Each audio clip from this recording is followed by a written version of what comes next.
And so we come back to our study on rethinking the church. Rethinking the church, and we're getting into the portion that asks us to rethink some foundational questions. Austin, if you'll move that forward. We want to rethink these foundational questions. And a foundational question, you can go on ahead one more there. A foundational question is one that penetrates the very essence of a person, a business, or an organization. Rethinking the church begins with answering some foundational questions, and the answers become layered over the years beneath tradition. They become layered beneath habit, beneath custom, beneath ritual, convention, routine. We become comfortable with things that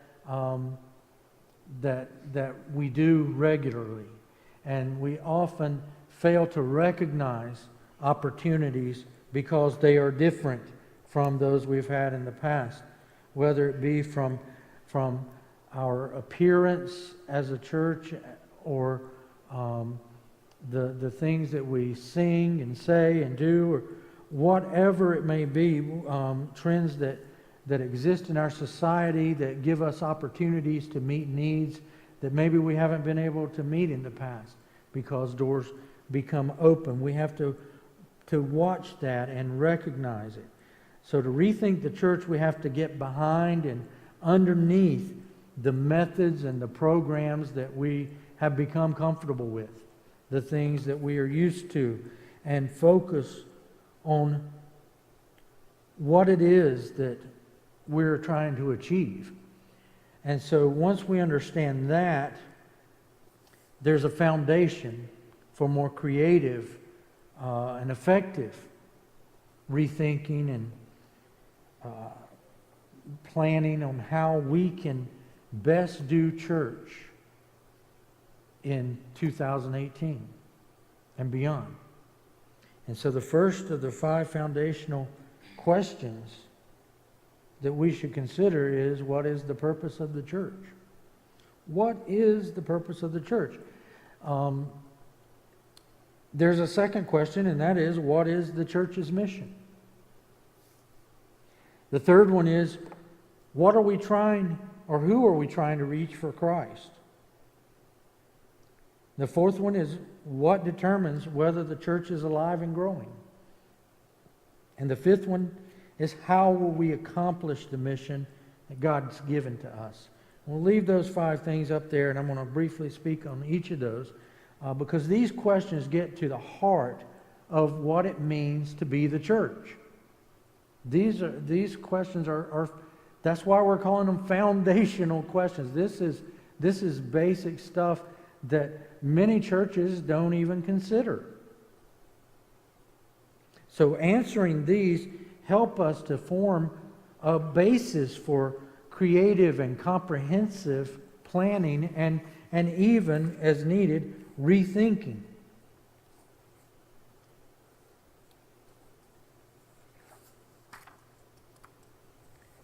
So what is the purpose of the church? Go ahead and move it forward one, Austin. Purpose is decisive to human life. And so, what is the business of the church? There are a lot of passages in the Bible that give us an answer, but perhaps none as clearly as one in the 2nd chapter of Acts. When we read about the early church, the New Testament church, newly established church, and what they did and how they did it. This was a church, Christ established the church in the New Testament. So what were they all about? What was the purpose? And we see that in Acts 2, verses 42 through 47. And so if you'll turn to Acts 2,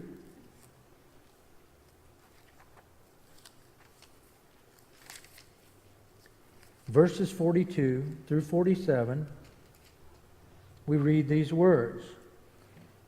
Speaking of the early church, and they continued steadfastly, which means they did it religiously, if you pardon the pun.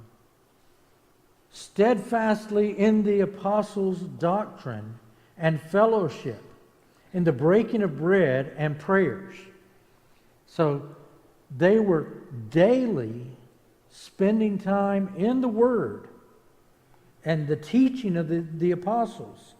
The breaking of bread and prayers, this refers to coming together for worship. And I often joke that as we get blamed as Baptists for eating a lot, anytime we come to church, we bring a casserole or a pan of brownies, right? And the thing is, I always say, well, we're being biblical because the New Testament church, they always had food. They broke bread daily. And this, of course, is a reference, though, to the Lord's Supper. This was something that they practiced when they came together. But not only that, we know from this and other passages, they also shared meals besides the Lord's Supper. But this is a reference to worship. Then, as a result of that daily worship, then fear came upon every soul, and many wonders and signs were done through the apostles. And that kind of fear is the fear of God. It's a good fear. It's a fear of proper reverence and a proper respect. I think a lot of times we don't fear God in our society today like we should. We don't have the reverence for Him that we should have. We don't fear the judgment that comes for those who don't give Him proper respect. And so they had a fear as a result of all their time in teaching and worship. Now all who believed were together and had all things in common, and sold their possessions and goods and divided them among all as anyone had need. They cared for one another. Not only did they spend time together, but they made sure each other's needs were met. So continuing daily with one accord in the temple and breaking bread from house to house. So there we go from moving from worship in the sense of the Lord's Supper, breaking bread, to having meals, fellowship meals together. They went from house to house. They ate their food with gladness and simplicity of heart, praising God and having favor with all the people. And the Lord added to the church daily those who were being saved. What they did as a church, the love they had for one another, the fellowship, the teaching, the doctrinal truths they were learning, all of this was a good thing that was being witnessed by those in the community. And as a result, people were being saved daily. People were coming to the Lord. Now, when you ask someone today, what is something you can tell me about a church? How many of them come up with something positive right away? And how many of them could tell you something negative right away? Unfortunately, many people have had negative experiences with churches. Many people have seen negative things happen in churches. They've witnessed it, so they've never chosen to be a part of it. Whether they're believers or not, they've stayed away because of what they've witnessed. Or they have been a part of it and they've been hurt. They've been abused. They've been neglected. And so they become callous and hard toward the church. And the church is the body of Christ. The church is the institution Christ created and died for. And so, while the church may have a bad reputation among some people, the fact is, it's usually the fault of those within the church because we set a bad example, because we've been seen as fighting and hurting other people and backbiting and not necessarily caring as we should. On the other hand, the comment was made today over at the Ward's house by a family member of theirs who's not a part of our church. They've never seen such love and compassion from a church family. This must be the most loving church they've ever seen. And so that's a good thing. That's what we want people to see and hear and know about our church and about God's church as a whole. And so if you'll move forward from that to the next one, the purpose of the early church. From this passage, it's clear that the early church was devoted, first of all, to the discipleship of the church. It says they were being taught by the apostles. They devoted themselves to the apostles' teaching. That's discipleship. Discipleship is different from typical Bible study. Discipleship is learning how to be a follower of Christ. It's not just learning about the Word of God. It's learning about how to apply it to our lives. And then there's the next thing was the church devoted themselves to the breaking of bread. Number 2. And that is part of being a community, being a fellowship of believers. The next thing was to the breaking of bread and prayer and the meeting together in the temple courts, number 3, which would have to do with worship.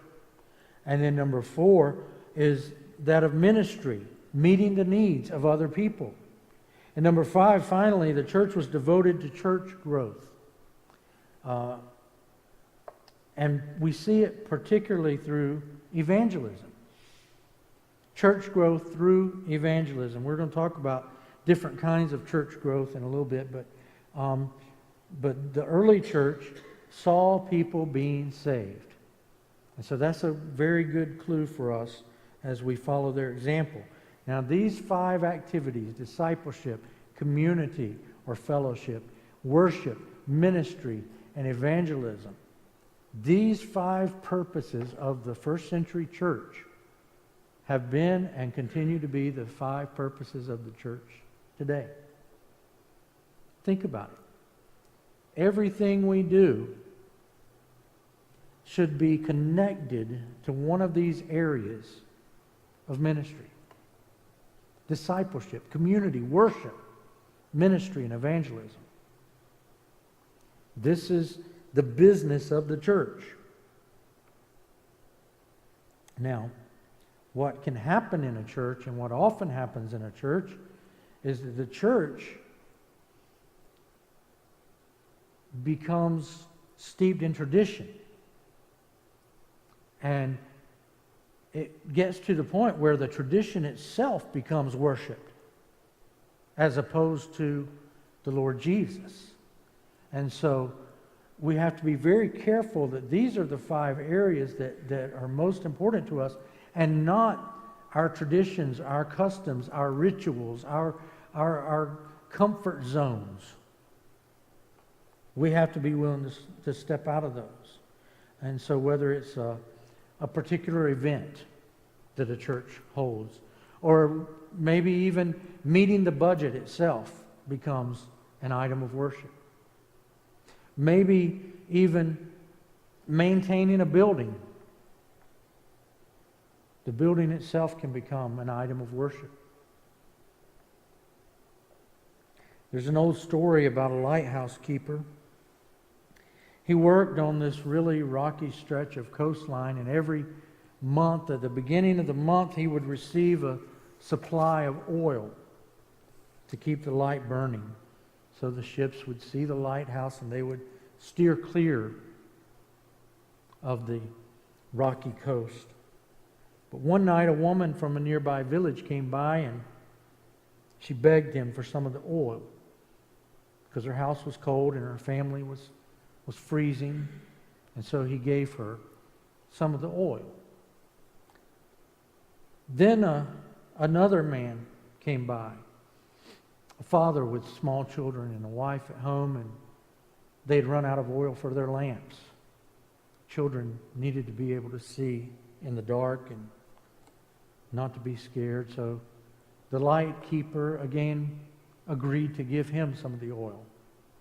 And then another man came by, and he needed some oil to lubricate the wheel of his cart so he could bring supplies back from town. All these requests were legitimate. And the lighthouse keeper felt like he was helping each of these people. He tried to please them all. He tried to meet all their requests. And then, before the end of the month, he realized he was running low on oil. And he ran out of oil. And the lighthouse went dark. And as a result, that evening, several ships were wrecked and a number of lives were lost.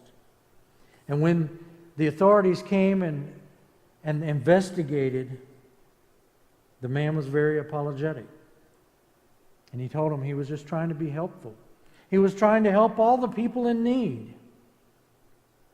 And their reply to his excuse was simple and to the point. They said, "You were given oil for one purpose and one purpose only, to keep that light burning." The church faces a similar commission. There's no end to the demands on the time and resources of the church, of the staff, of the members. And the result may be that the foundational purposes of the church are neglected. These 5 purposes have to be supreme for the church, to keep the light burning all the time for those who face the danger of the rocks on life's sea. There's another foundational question, and that is, what is the church's mission? What is the mission of the church? What specific objective is the church trying to accomplish through these purposes, these 5 purposes? What do we want to do as a result? What do we want to do through evangelism, through discipleship, ministry, worship, and community? Jesus made many statements that spoke to how he desired the various purposes of the church to come together in a singular mission. The most well-known, the one I believe provides a lens through which we must look at everything we do, we call the Great Commission. In Matthew 28, verses 18 through 20, Jesus came to them and said, "All authority in heaven and on earth has been given to me. Therefore go and make disciples of all nations, baptizing them in the name of the Father and of the Son and of the Holy Spirit, and teaching them to obey everything I have commanded you. Go into all the world. Don't neglect home, but don't neglect those on the other side of the world either. Go into all the world and make disciples." Not believers, disciples. That's a step beyond being a believer. It's knowing how to live out being a believer. What that means from day to day. And to baptize them in the name of the Father, the Son, the Holy Spirit, and to teach them. So this is an ongoing effort. It's not just a one-time push, but it's an ongoing thing. So we're establishing relationships with people. That's what we've got to do in our community. It's what we've got to do in places like West Virginia and Guatemala and Honduras and South Africa, Ukraine, Russia. According to this, the mission of the church is to reach out to non-believers and develop them along with existing believers into committed followers of Christ. This is the mission, the purposes, the 5 purposes of the church are intended to accomplish.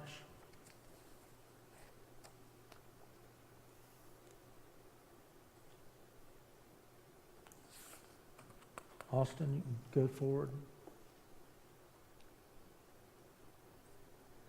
Church growth consultant Win Arn observed something that's very disturbing.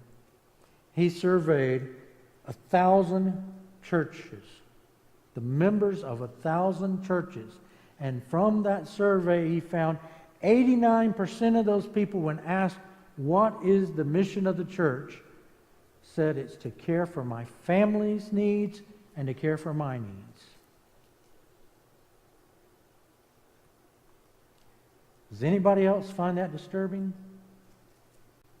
The mission of the church is to care for me and my family. And friends, that's why we have so many people in our world today who go from church to church to church. They can't be satisfied. Their needs are not being met. They don't feel like they're getting the kind of attention they need.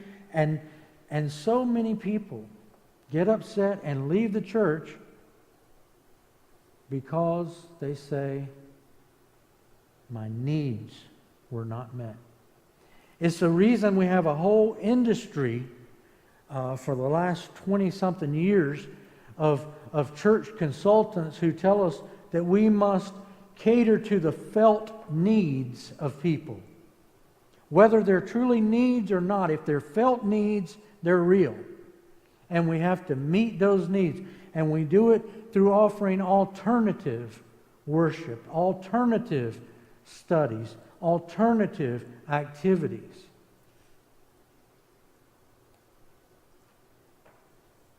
The problem is you can't please everyone. It sounds like this me generation is not a new thing. The me generation is not a new thing. Think back to the 80s, the mid-80s. I think we called that the decade of the I's, I this, I that, something along those lines. I remember hearing that back in those days. Oftentimes when there's prosperity and growth in society, we become inwardly focused.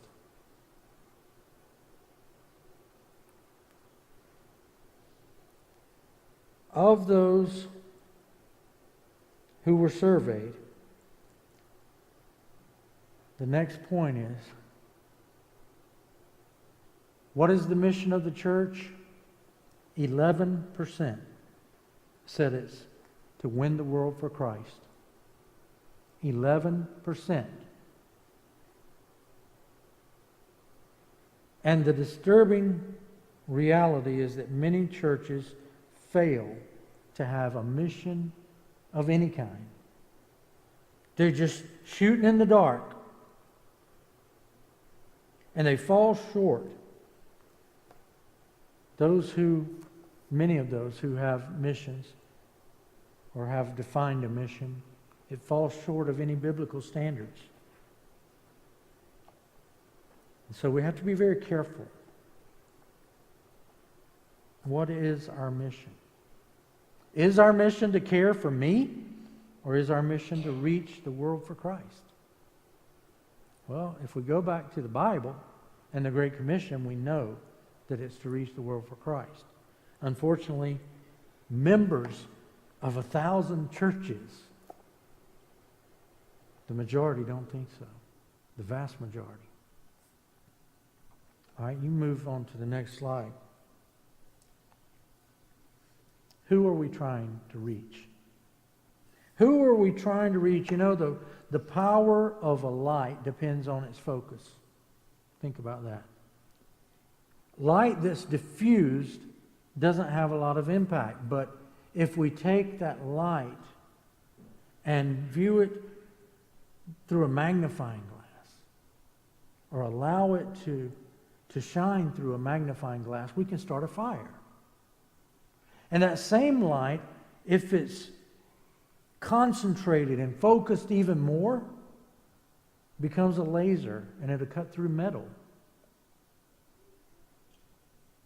As light becomes more powerful,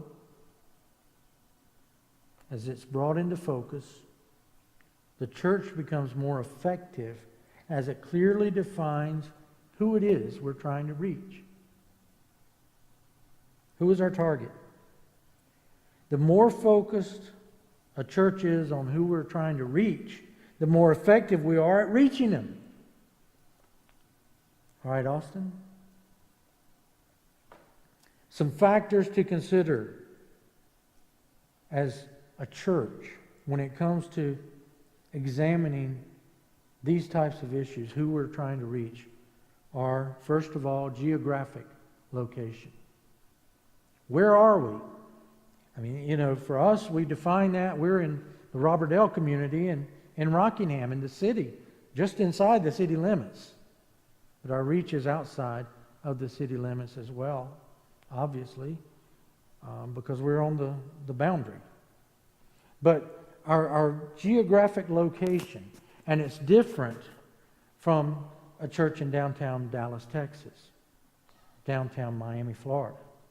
We're very different. So our geographic location matters. Secondly, is demographics. Demographics means who lives around us. Who are the people? What are their ages? What are their occupations? What are their socioeconomic backgrounds? If we're going to reach these people, we need to know who they are. Do they have children? Are they seniors? What is the breakdown? And the third thing is culture. Culture. What is the local culture? I mean, we live in the South, and people still consider this the Bible Belt, I guess, but it doesn't seem like it if you drive around on Sunday morning and look at all the empty church parking lots. If you drive around on Sunday morning and see all the people out mowing their grass and ignoring, their opportunity they have to go to God's house. If you drive out to the river on Sunday morning and see all the people out there that are enjoying themselves. And there's nothing wrong with doing those things, but when we neglect the worship of God, we have to say, what has our culture become? We can't just hang that sign out there that says, everyone's welcome, y'all come. People are not going to respond to that like they once did when the culture was that the church was the center of the community. I mean, there was a day when the church was the center of the community. People would come to church if you had church, and it's really interesting.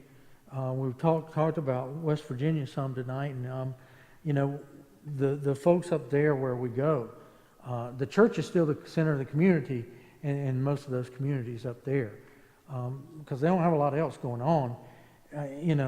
These towns, they're very rural, and there's not a lot of shopping, there's not a lot of nightlife, anything like that. You go to Wednesday night service, and the church is just as full on Wednesday night as it is on Sunday morning.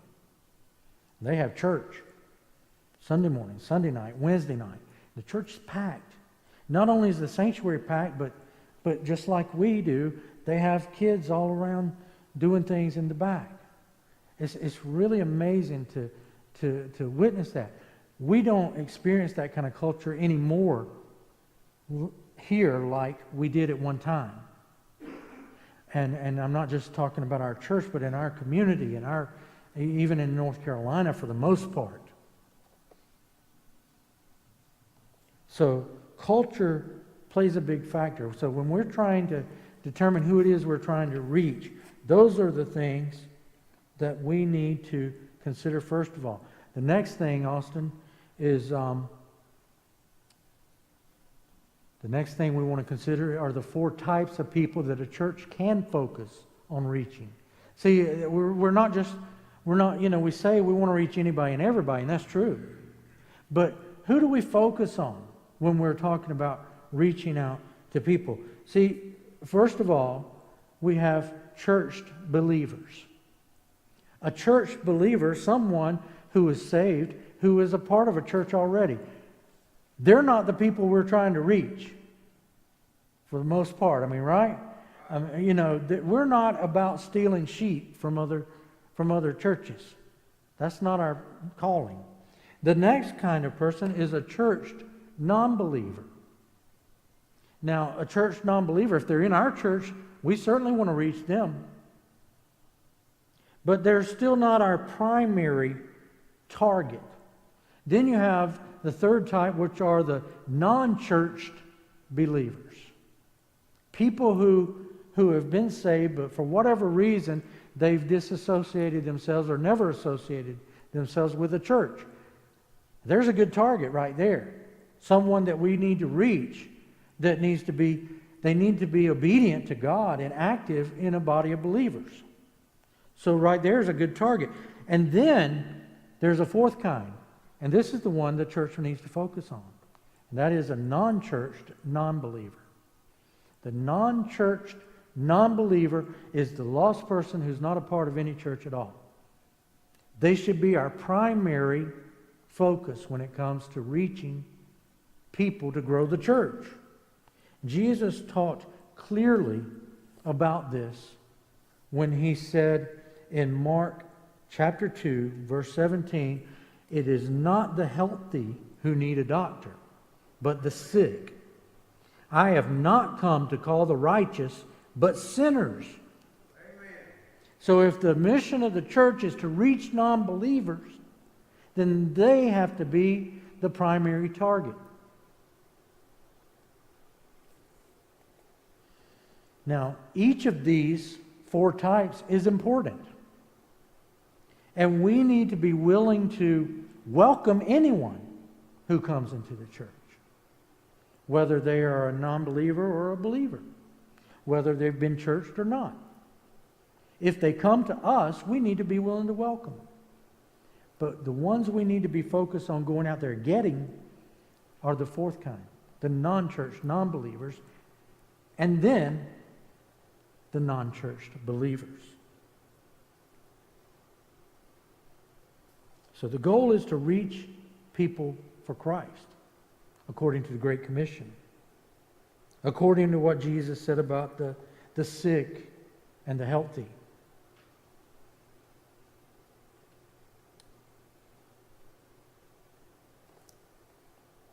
I once heard about a small town where FBI agents were brought in because there appeared to be a sniper at work in the community. No one had been shot, but this person seemed to be a threat because he was such a sharp shooter. All over town, on signs and on buildings, they found targets. And on every target were gunshots right in the bullseye. Every one of them. This had to be a person who was very dangerous to the town. Well, the man was found, and to everyone's surprise, he was just an ordinary guy from the community.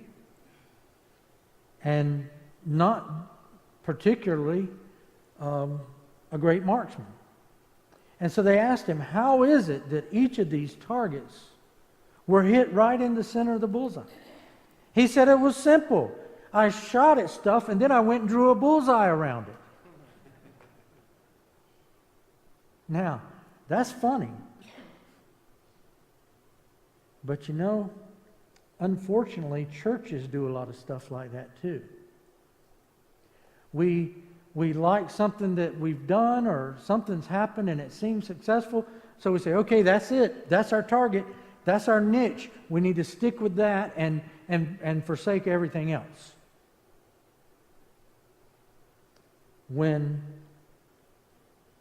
the truth is, it may not fall under the church's purposes, the church's mission, or even the types of people the church is focused on reaching, supposedly. We have to be very careful and recognize that whatever's happening or is not happening in the life of the church can't necessarily be interpreted as a direct hit. Sometimes a church merely surviving is called a success. Sometimes when a church meets the budget, it's called a success. Sometimes when the church increases their attendance, it's called successful. When a church builds a new building, it's called successful. But each of these successes can take place at the same time that the church is failing to meet its mission. because it's not reaching the right kind of people, not reaching lost people. And what happens when we begin swapping members with all the other churches in town?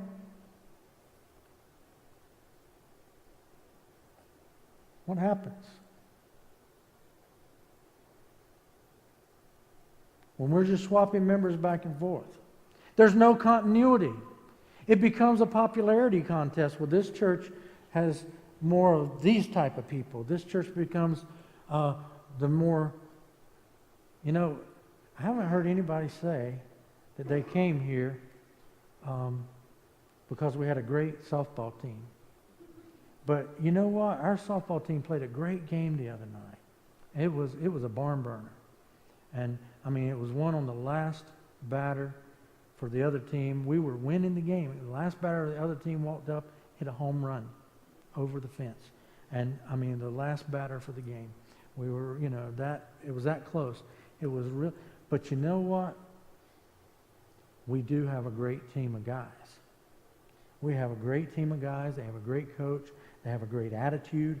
They're great to the people on the other teams. They're seen out there as people who are working hard and trying hard. And, we've gotten people into our church because they came and played on the softball team.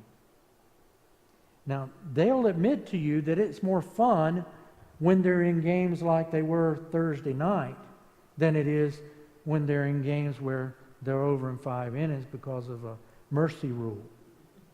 They'll admit that. But the good thing is they keep the same positive attitude. They're kind to other people, to the other teams. And Robertdale has a good name out there. We had the biggest group of fans at all the games thus far. I don't think we've missed. I think it was one game when a lot of people were at school awards things and all a couple weeks ago where we didn't have a big crowd. But our crowds have been tremendous. Spiritual things are really hard to quantify. It's hard for us to really gauge success sometimes. And that's why we fall into success by wins and losses. That's why we fall into success by new member growth. That's why we fall into success by building buildings. All these different things are meeting budgets. But success for a church fulfills or means fulfilling the church's purpose. And fulfilling it in such a way to reach its target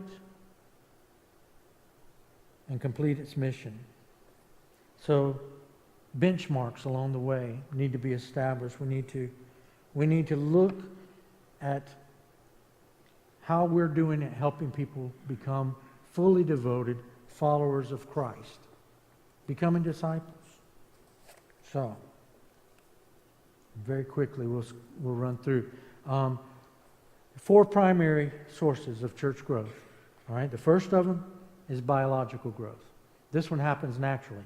So when children of church members grow into the place where they become aware of their need for Jesus and they make a profession of faith and become part of the church family.